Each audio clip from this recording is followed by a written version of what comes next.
So, IVF treatment తీసుకోవటం వల్లే breast cancer గానీ, ఓవరీ క్యాన్సర్ గానీ ఇవి వచ్చే అవకాశాలు ఎక్కువున్నాయి. ఒక ప్రచారం అయితే జరుగుతుంది. దీనివల్ల చాలా మంది భయపడుతూ వస్తున్నారు. నిజానికి బ్రెస్ట్ క్యాన్సర్ గానీ, ఈ ఓవరీ క్యాన్సర్ గానీ దేని కారణంగా, దేని వల్ల వచ్చే అవకాశాలుంటాయి? బ్రెస్ట్ క్యాన్సర్, ఓవరియన్ క్యాన్సర్ అది బేసికల్‌గా they occur in women.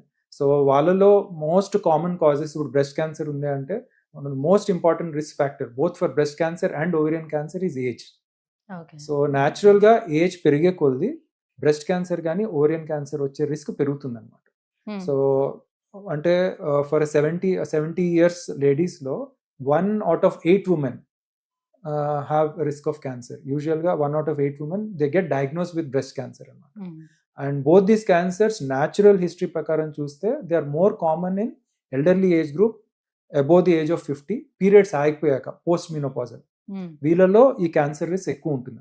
Okay. So other risk factors ఏంటంటే ఇప్పుడు బ్రెస్ట్ క్యాన్సర్లో ఎర్లీ మినార్కే త్వరగా మెచ్యూర్ అవటం, అమ్మాయిలు చిన్న ఏజ్లోనే మెచ్యూర్ అవటం, అలాగే లేట్ మినోపాజ్ అంటే మెన్స్ట్రుయేషన్ సైకిల్స్ ఎక్కువ కాలం పాటు నడుస్తున్నాయి. హ్మ్. సో హార్మోనల్ చేంజెస్ అనేవి బాడీలో ఎక్కువ కాలం పాటు నడుస్తున్నాయి. హ్మ్. That increases the risk of breast cancer. అలాగే ఇప్పుడు లేట్ చైల్డ్ బర్త్ అంటే 30 తర్వాత ఇది అవ్వటం. సో దానివల్ల బ్రెస్ట్ క్యాన్సర్ ఇన్సిడెన్స్ పెరుగుతుంది. ఓకే. ఎందుకు అంటే pregnancy has a protective mechanism on the body. It has అంటే ఈ ప్రెగ్నెన్సీ అప్పుడు ప్రొజెస్ట్రాన్ లెవెల్స్ అవి పెరుగుతాయి. ఓకే.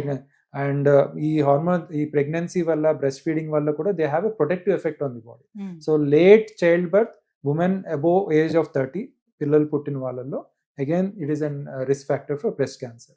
ఓకే. అలాగే డైట్ పరంగా people who consume lot of fat, who smoke, alcohol history ఉన్న వాళ్ళు, ఆల్కహాల్ అలవాటు ఉన్న వాళ్ళు, వీళ్ళందరిలో అగైన్ బ్రెస్ట్ క్యాన్సర్ రిస్క్ పెరుగుతుంది.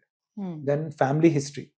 సో ఒకే ఫ్యామిలీలో more than 2 persons or first generation or second generation రిలేటివ్స్లో క్యాన్సర్ కనుక ఉంటే కనుక, బ్రెస్ట్ క్యాన్సర్ కనుక ఉంటే కనుక బ్రెస్ట్ క్యాన్సర్ కానీ ఓవరియన్ క్యాన్సర్ కానీ బ్రెస్ట్ క్యాన్సర్ రిస్క్ పెరుగుతుంది.